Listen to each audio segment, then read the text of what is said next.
Story that we're tracking in terms of corporate developments out here has been regarding Suzlon itself, where they've actually managed to do a cashless restructuring of their FCCBs itself. And that's really a big development, considering the stock's actually holding on to gains of nearly 6% today. Sure. In fact, we have Kirti Vagadia, the group head of corporate finance at Suzlon Energy, joining us for this exclusive conversation.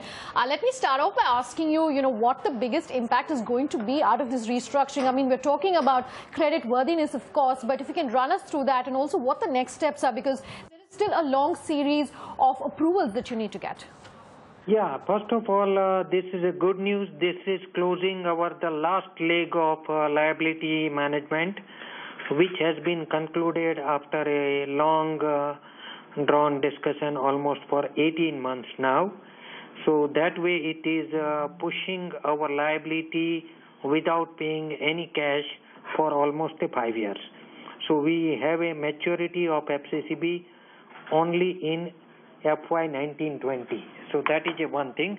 Secondly, yes, there is a complicated, long-drawn legal process or regulatory approvals which we need, but those processes are practically Reserve Bank of India, our lenders' formal approval, and CDR approval. Those kind of things we have kept sufficient time up to for the date of this FCCB meeting, which is fixed on 9 July. So during that period, we are confident that we should be in a position to get those approvals. Kirti, just take us through the total debt that's there on the books right now. And let's say for this fiscal itself, how much are you targeting to reduce it by? Okay, the total debt, one need to bifurcate it into two pieces. One piece is my rupee debt covered under CDR, which is close to about 9,000 crore. And then foreign currency debt, which is including these convertible bonds, which is roughly about $1 billion. So these are the two pieces of debt.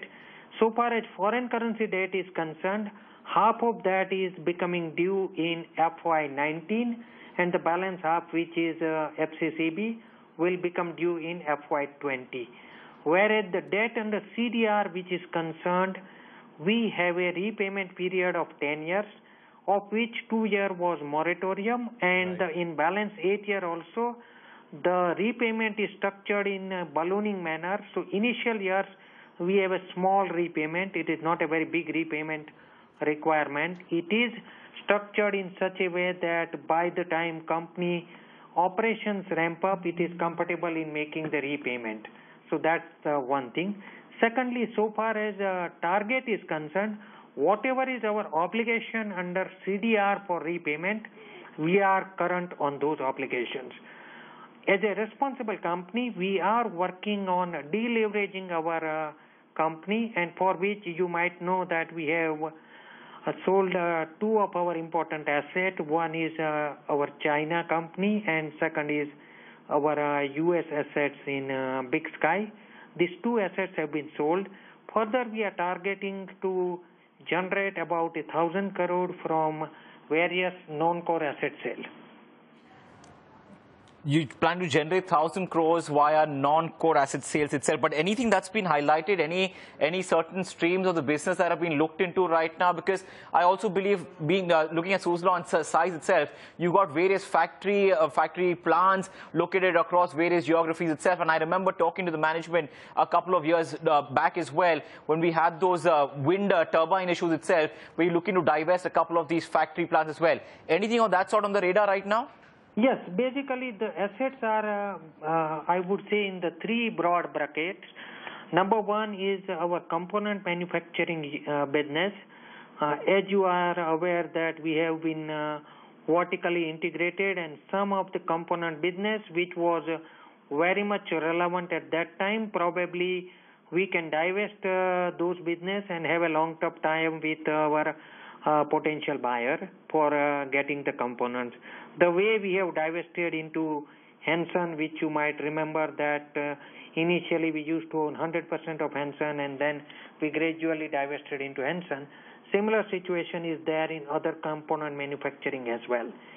Similarly, we have few of the manufacturing assets which was taken long back, which has got now good real estate value, and locationally we need to move to some other new locations. So that way, that is the second bucket, and few of office complexes which we can sell off. So basically, these are the three buckets of asset.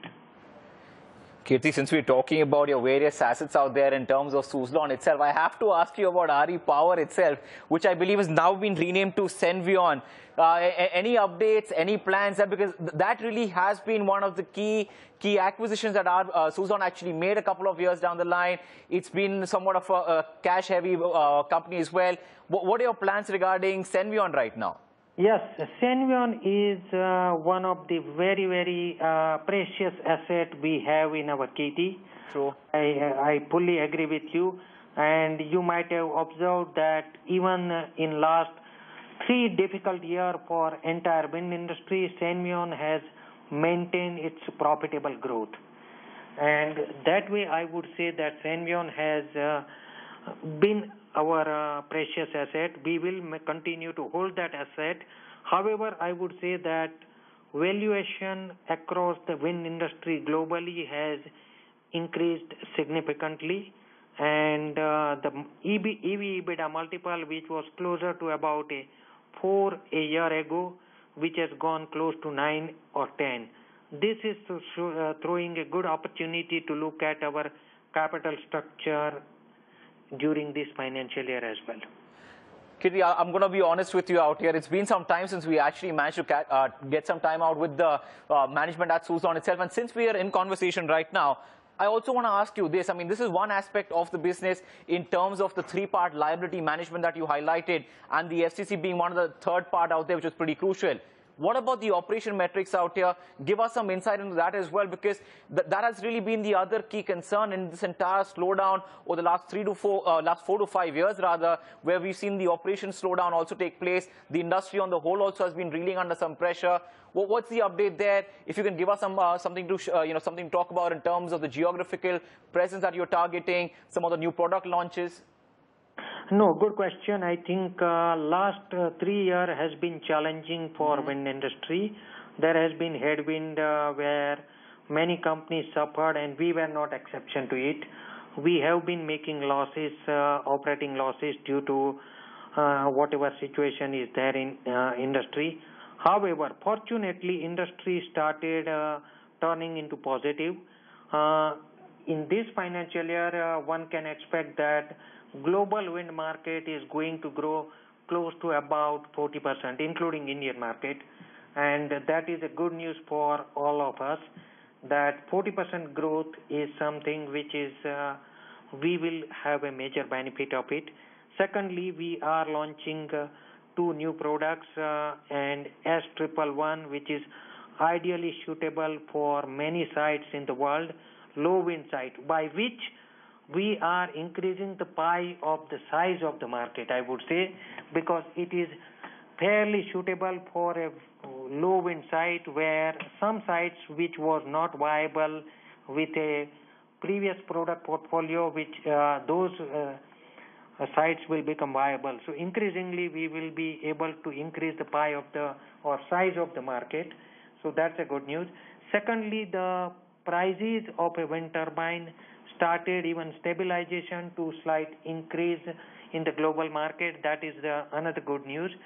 Third good news is that cost of generation of energy from wind, which is I would say on a 20 years levelized cost, that is also coming down with good technology coming up, and that is increasing people's attention toward going to a wind energy for a energy security concern as well. So these all are positive factors, along with the policy measures taken by various governments, is helping the market to revive by 40%. Kirti, there's only one question that the analysts are actually asking for Suzlon right now, and it's, when do we get the company to be break-even? First of all, we are closely working towards that direction, but I would not be able to guide you specifically. But in this year, we are targeting that in at least one of the quarter, we will move towards break-even and then towards growth.